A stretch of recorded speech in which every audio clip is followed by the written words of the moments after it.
बालिका उच्च माध्यमिक आदर्श विद्या मंदिर आदर्श नगर मालपुरा की ऑनलाइन कक्षाओं में आप सभी विद्यार्थियों का हार्दिक स्वागत। प्यारे विद्यार्थियों, आज हम कक्षा 10 की हिंदी विषय में तुलसीदास की कविता को पढ़ रहे हैं। रामचरितमानस द्वारा रचित, तुलसीदास द्वारा रचित रामचरितमानस का ये बालकांड है। इसमें लक्ष्मण और परशुराम के संवाद का वर्णन किया है। लक्ष्मण जी जो है उनसे कह रहे हैं, तो पूर्व के संतरे में जो हमने अंतिम समापन जो किया था वो किया था कि तो परशुराम जी ने महिष किशोर जो राजा का पुत्र था राजकुमार, उनको कहा कि हे लक्ष्मण, हे राजकुमार, तुम तो तुम्हारे माता पिता के बारे में सोचिए कि वो क्या करेंगे। ये जो मेरा परसा है गर्भ में ही बच्चे को नष्ट कर देने वाला है, ये मेरा परसा जो है वो अत्यधिक भयंकर है, कठोर है, ऐसा उन्होंने कहा। और उनके उस प्रश्न की, उनके उस संवाद को सुन करके, उनकी उस बात को सुन करके कहीं ना कहीं लक्ष्मण जी को हंसी आती है और वो मीठी वाणी में बोलते हैं। क्या बोलते हैं सुनिएगा कि बिहसी लखन बोले मृत्युबानी, अहो मुनीसु महावटमानी। क्या कहा? बिहसी, हंसते हुए लखनु लक्ष्मण बोले मृदुबानी, मीठी वाणी में बोले। क्या कहा कि बिहसी लखनु बोले मृदुबानी, हंसते हुए लक्ष्मण जी मीठी वाणी में बोले। हंसते हुए लक्ष्मण जी मीठी वाणी में बोले। क्या बोले? अहो, आहा, अरे वाह, अहो मुनीसु, अरे मुनि, मुनीसु का मतलब महामुनि, महावटमानी, अपने आप में वीरता का अभिमान करने वाले। अहो हे मुनि, आप तो अपने आप में वीरता का अभिमान करने वाले हो। तो क्या कहा पुनि पुनि मोहि देखावे कुटारू, चहते उड़ावन फूकी पहाड़ू। क्या कहा? पुनि पुनि, पुनरुक्ति प्रकाश अलंकार का प्रयोग हुआ है। पुनरुक्ति का मतलब किसी शब्द की आवृत्ति बार बार हो, अर्थ नहीं बदले, एक ही अर्थ रहे तो वह पुनरुक्ति प्रकाश अलंकार होता है। तो यहाँ भी पुनि पुनि, बार बार, मोही, मुझे क्या कर रहे हो? दिखाओ, दिखाते हो। क्या दिखाते हैं? परसा, कुठारू, परसा दिखाते हो। बार बार हे मुनि आप मुझे परसा दिखाते हो, ऐसा लगता है जैसे चहत, चाहते हो, उड़ावन, उड़ाना, फूक यानी फूक से, पहाड़ू यानी पहाड़, ऐसा लगता है जैसे फूक से पहाड़ उड़ाना चाहते, फूक से पहाड़ उड़ाना एक मुहावरा है। तो फूक से पहाड़ उड़ाने का मतलब असंभव कार्य करना चाहते हो। क्या कहा कि लक्ष्मण जी जो है हंसते हुए लक्ष्मण जी मीठी वाणी में बोलते हैं कि हे मुनि, आप तो अपने अभिमान में वहां पर, हे मुनि आप तो अपने वीरता के अभिमान में हैं, आप बार बार मुझे परसा दिखाते हो, ऐसा लगता है जैसे फूक से ही पहाड़ उड़ाना चाहते हो। तो ध्यान रखिएगा कि आप यदि ये सोच रहे हैं ना कि फूक से पहाड़ उड़ा दोगे, असंभव कार्य कर दोगे, तो यहाँ पे कोई छोटा मोटा आदमी नहीं है, यहाँ भी कोई साधारण नहीं है। कौन नहीं है?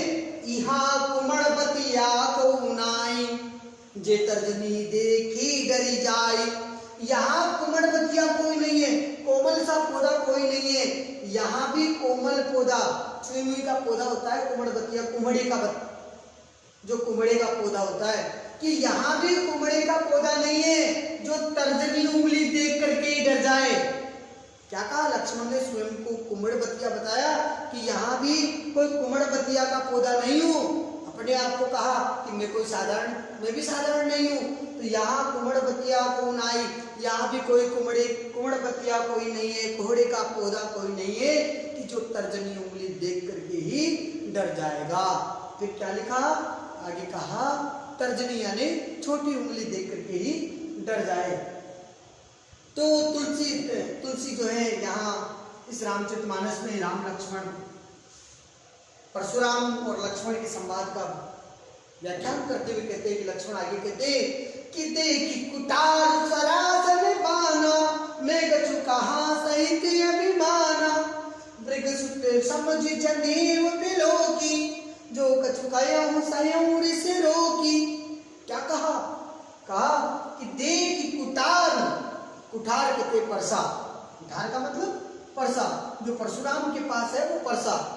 देखी कुठार सरासन बाना, सरासन कहते धनुष को, सरासन का अभिप्राय धनुष, बाण का मतलब तीर, बाणा, बाण, कि मैंने ऐसे परसे और सरासन यानी धनुष बाण बहुत देखे हैं। जो परसा बार बार आप दिखाते हो तो ऐसे परसे और धनुष बाण को मैंने बहुत देखी है। मैं कछु कहा सहित अभिमान, मैंने जो कुछ कहा है अभिमान सहित, मैं कछु कहा सहित अभिमाना, मैंने जो भी कुछ कहा अभिमान सहित जो कुछ भी कहा, तुमने जो भी बात कही है और मैंने जो भी सुना, तो इसमें लक्ष्मण कह रहे कि मैंने ऐसे धनुष बाण और परसे बहुत सारे देखे, इसमें कोई अभिमान नहीं है। मैं कछु कहा सहित अभिमाना, मैंने जो भी बात कही है अपने अभिमान, अपने क्षत्रिय के अभिमान के साथ कही है। फिर कहा भृगु सुत, भृगु के पुत्र कौन है? परशुराम। परशुराम किसके पुत्र हैं? भृगु के पुत्र हैं, भृगु ऋषि के पुत्र हैं परशुराम। तो क्या कहा? भृगु का पुत्र समझ करके, और जनेऊ कहते यज्ञ पवित्र, बिलोकी कहते देख करके, देखना, कि मैंने आपको भृगु का पुत्र समझकर और आपके ये यज्ञ पवित्र देख करके, जो कछु कहूं सयं ऋषि की, जो कुछ भी आपने कहा है उसको सहन करके ऋषि ने अपने क्रोध को रोक रखा है। आपने जो अभिमान पूर्वक जो बातें कही है उन सब बातों को सहन करके अपने क्रोध को रोक रखा है। क्यों रोक रखा है? क्योंकि हमारे यहाँ जो है सूर्यवंशी है, और सूर्यवंशी जो राजा होते हैं वो किन किन पर अपनी वीरता नहीं दिखाते। आगे लक्ष्मण कहते हैं सूर्यमयी सूर्य जनिय रुगाई, हमरे कुल इन पर न सुराई। सुर कहते देवता, सुर का अभिप्राय देवता, महिसुर, मही कहते पृथ्वी को और सुर कहते देवता को। पृथ्वी के देवता अभिप्राय ब्राह्मण जो लोग हैं, वो ब्राह्मण जो लोग हैं उस ब्राह्मणों के लिए कहा कि महिसुर पृथ्वी के देवता। तो किस पर? देवता, ब्राह्मण और भगवान के भक्त, हरिजन, हरि कहते विष्णु, जन यानी व्यक्ति, भगवान के जो भक्त होते हैं उन पर। और अनु का मतलब और, गाई, गाय, हमारे कुल, हमारे वंश में, इन यानी इन पर न सुराई, सुराई कहते वीरता, इन पर वीरता नहीं दिखाई जाती। सूर्यवंशी जो कुल का व्यक्ति है वो इन लोगों पर वीरता नहीं दिखाता, इनसे युद्ध नहीं करता, इनका वध नहीं करता है। क्यों नहीं करता? कारण क्या है? लक्ष्मण जी ने कहा है, कहा कि सूर्यमयी सूर्य जनिय रुगाई, हमरे कुल इन पर न सुराई, बंदे पाप अपकीर्ति हारे, मारता हूँ पाप रही तुम्हारे। क्या कहा? बदे, यदि वध कर दोगे तो क्या हो जाएगा? पाप लगेगा। लक्ष्मण जी कहते कि देवता, ब्राह्मण, भगवान के भक्त और गाय पर हमारे कुल में वीरता नहीं दिखाई जाती। क्यों नहीं दिखाई जाती? यदि इनका वध कर दिया जाए, इनको मार दिया जाए तो पाप लगता है, और इनसे हार जाए तो अपयश को प्राप्त होता है। राजा क्या करता है? अपयश को प्राप्त करता है, और यदि इनका वध कर दे तो पाप लगता है, और इनसे हार जाए तो अपयश को प्राप्त हो जाता है। इसलिए मारता हूं पाप पर ही तुम्हारा, तुम कितना ही कह लो फिर भी मैं तो तुम्हारे पांव ही गिरता हूं, तुम्हारे पांव ही पड़ता हूं। बार बार इतना कहने पर भी मैं तुम्हारे पांव पड़ता हूं। फिर क्या कहा? क्या कहा? कहा कि कोटि पुलिस सम बचन तुम्हारा, कोटि पुलिस सम बचन तुम्हारा, व्यर्थ धरो धनु बाण कुठारा। लक्ष्मण जी भी जो है पीछे नहीं है, बोले कि तुम्हें धनुष बाण और परसे रखने की जरूरत नहीं है। क्यों नहीं है? कि कोटि पुलिस सम बचन तुम्हारा, कोटि यानी करोड़ों, पुलिस, सम बचन कठोर, परसे के समान तुम्हारे वचन हैं। कि तुम्हारे करोड़ों जो पुलिस वचन है, करोड़ों जो कठोर परसे के समान तुम्हारे वचन हैं, ये वचन ही जो है किसी को भी नष्ट कर देने में सक्षम है। तुमने व्यर्थ ही धनुष बाण धारण कर रखा है। व्यर्थ धरऊं धनु बाण कुठारा, व्यर्थ में ही धारण कर रखा है। धनु यानी धनुष, बाण और परसे को तुमने व्यर्थ में ही धारण कर रखा है। तुम्हारे कठोर पुलिस वचन जो है, कठोर कड़वे वचन ही के समान वचन तुम्हारे कठोर, करोड़ों कठोर पुलिस वचन के समान तुम्हारे वचन है। तुमने व्यर्थ में ही धनुष बाण धारण कर रखा है, अर्थात तुम वाणी से ही मार सकते हो, तुम्हें धनुष की आवश्यकता नहीं है। फिर आगे क्या कहा कि जो बिलो की अनुचित कयो समौ महामुनि धीर, सुनी सरोस भृगुवंश मणि बोले गिरा गंभीर। क्या लिखा? सो बिलो की, जो बिलो की अनुचित कयो, बिलो की यानी देख करके, जो देख करके यदि अनुचित कहा है, तुम्हें देख करके जो मैंने अनुचित कहा है कि क्षमौ, क्षमा कीजिए, महामुनि दीन, हे महामुनि, हे धैर्यवान, मुझे क्षमा कीजिए। ये सुन करके, इतना सुनने के बाद सरोस क्रोध के साथ भृगुवंश की मणि, भृगुवंश का वो सितारा कौन? परशुराम, गंभीर वाणी में, गंभीर वाणी में, वाणी गिरा का मतलब था वाणी में, बोले।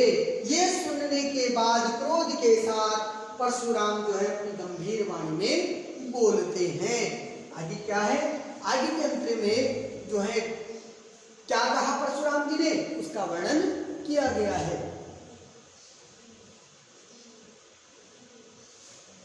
परशुराम जी जो है अत्यधिक क्रोधित हो गए हैं और राम और लक्ष्मण को जो है लाने का काम जो है वो काम किया है कहीं न कहीं विश्वामित्र ने। और विश्वामित्र ने ये बात कही है तो आगे विश्वामित्र को कह रहे हैं, संबोधित कर रहे हैं। परशुराम जी कहते हैं, कौशिक सुनहु मंद यहु बालक, कुटिल काल बस निज कुल घालक।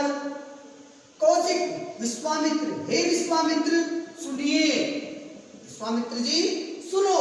मंद यहु बालक, ये बुद्धिहीन है। मंद का मतलब जिसकी कमजोर बुद्धि हो। ये बालक जो है वो मंद बुद्धि है, कुटिल है, कठोर वचन बोलने वाला है, दुष्ट, कुटिल का मतलब दुष्ट व्यक्ति है। कालवश, काल के वशीभूत होकर के, निज यानी स्वयं के कुल को नष्ट करने वाला, घालकू यानी नष्ट करने वाला, स्वयं के कुल को नष्ट करने वाला है। तो कहीं न कहीं संतरे में देखिएगा कि पूर्व में कहा है भृगुवंश मणि बोले, तो परशुराम जी जो है बोलते हैं गंभीर वाणी में। किसको संबोधित किया? विश्वामित्र को कहा। और विश्वामित्र को संबोधित करते हुए कहा, किसने कहा? परशुराम जी ने कहा कि कौशिक सुनहु मंद यहु बालक, कि हे विश्वामित्र सुनो, ये बालक मंद बुद्धि है, बुद्धिहीन है, दुष्ट है और काल के वशीभूत होकर के स्वयं के कुल को नष्ट करने वाला है। और कैसा है? क्योंकि लक्ष्मण जी जो हैं उनका वंश क्या है? वो लक्ष्मण जी का वंश है सूर्य वंश। सूर्य वंश में चंद्रमा के कलंक की तरह है। बाल वंश राकेश कलंकु, निपट निरंकुश अवध शंकु। क्या है? सूर्य वंश पर चंद्रमा की कलंक की समान है। भानुवंश सूर्य वंश पर चंद्रमा के कलंक के समान है। जैसे चंद्रमा में कलंक है, दाग है, वैसे सूर्य वंश पे कोई दाग नहीं है, लेकिन ये बालक जो है सूर्य वंश पर चंद्रमा के दाग की तरह है। निपट है, निष्ठुर है, निरंकुश, किसी के अंकुश में रहने वाला नहीं है, बेलगाम घोड़ा जिसको अपन बोलते ना, निरंकुश है, बुद्धिहीन है और शंकालु है, शंकु, शंकावान है। क्या कहा? अब मैं आगे परशुराम जी कहते हैं कि क्षण भर की बात है, या तो तुम समझा लो, अन्यथा ये थोड़ी देर में काल का ग्रास होने वाला है। और यही बात उन्होंने कही, काल कवल होई छन माई, कयूं पुकारी खोरी मोहि नाई। काल कवल कहते ग्रास, काल का यानी मृत्यु का, मृत्यु का ग्रास हो जाएगा। क्षण कहते क्षण भर में, क्षण का मतलब क्षण, क्षण भर में ये लक्ष्मण जो है काल का ग्रास बन जाएगा। मैंने पुकार करके कह दिया है, कयूं पुकारी, पुकार के कह दिया है। खोर कहते खोड़, खोई का मतलब खोड़, दोष। मोहि नाही, अब मेरा कोई दोष नहीं है। और तुम हे विश्वामित्र, तुम हट कहूं बचाना। तुम है हट कहूं जो चयहूं उबारा, कयहूं प्रताप बल रोष हमारा। यदि तुम इसे बचाना चाहते हो, उबारा यानी उबारना चाहते हो, रक्षा करना चाहते हो, तुम हट कहूं जो चयहूं उबारा, तुम यदि मेरे पर से इसको बचाना चाहते हो तो तुम इसे मेरा प्रताप, बल और क्रोध कहकर के इसको रोक लो। लेकिन लक्ष्मण जी कहाँ रुकने वाले थे? लक्ष्मण जी ने फिर परशुराम जी की बात को काटते हुए उत्तर दिया। क्या कहा?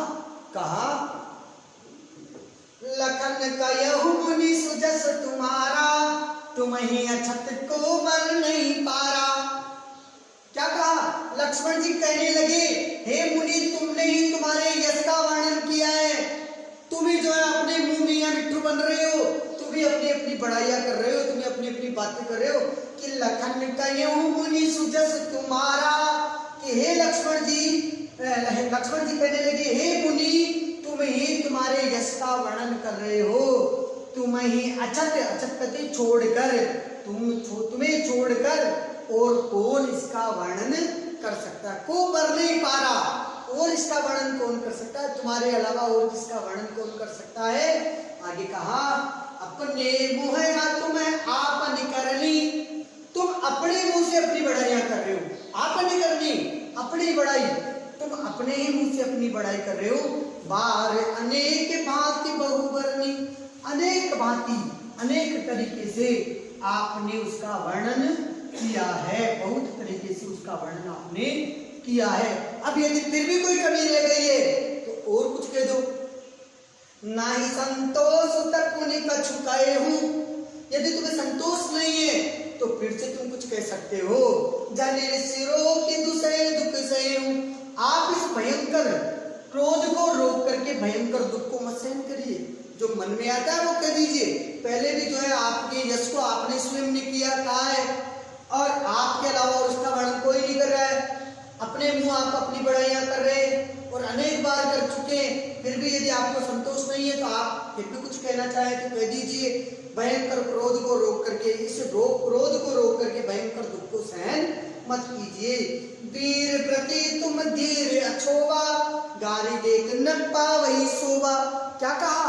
कहा तुम वीर व्रत हो, वीरता का व्रत लेने वाले हो, तुम धैर्यवान हो, तुम्हें धीरता अछोभा शोभित नहीं है। धैर्य रखना तुम्हें शोभा नहीं देता। तुम क्या देते हो? गाली देते न पावई शोभा, गाली देते भी अच्छे नहीं लगते। इसलिए जो भी कहना है वो कह दीजिए।